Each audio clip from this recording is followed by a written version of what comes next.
For decades, information moved in one direction. A newspaper or a television network broadcasted a signal, and the audience received it. This relationship was strictly linear. Influence had a fixed endpoint, the moment the paper was read or the television was turned off. That straight line has bent into a circle.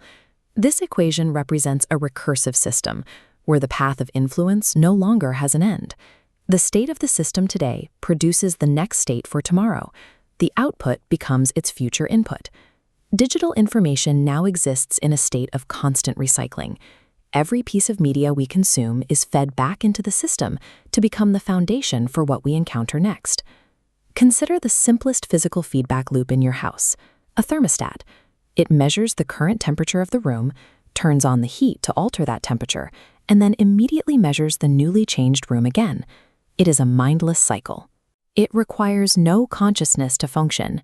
It simply stabilizes the physical environment based on the data it receives. The complication arises when we apply this exact mathematical machine to human beliefs. To map our digital media ecosystem, we start with two variables, H, representing human attention, and M, the media narratives we create.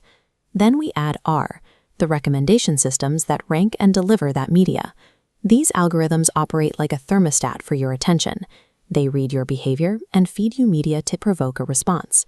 They use an engagement function that doesn't evaluate truth. It optimizes for clicks, watch time, and emotional intensity. Algorithms mathematically manage our attention, constantly adjusting the input to maximize the time we spend within the system. When we add AI model outputs, the system becomes a self-contained loop. Humans generate behavioral data, which the AI compresses into mathematical weights to generate new media. That modified human behavior is then fed back into the AI as training data for the next models. This means the AI's training set now includes human reactions to its own previous outputs.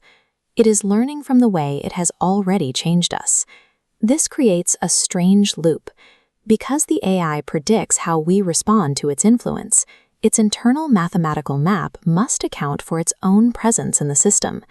The system effectively begins modeling its own impact on the user.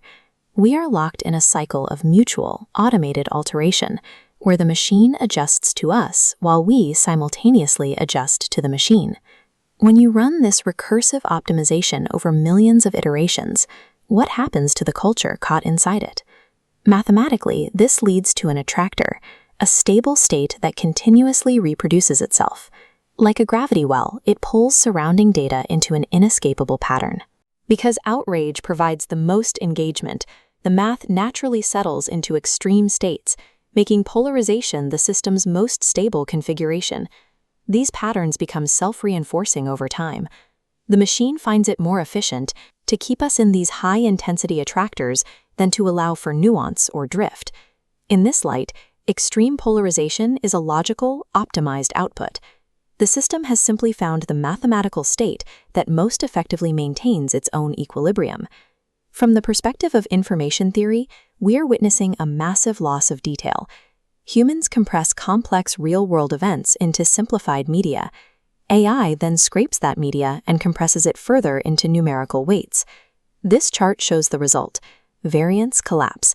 As information is continuously recycled, data diversity literally shrinks. This leads to model collapse. The system becomes completely self-referential, detaching from reality to focus on internal echoes. The internet was once a window to look out at the world, but now it functions as a hall of mirrors, reflecting our own amplified reactions back at us forever.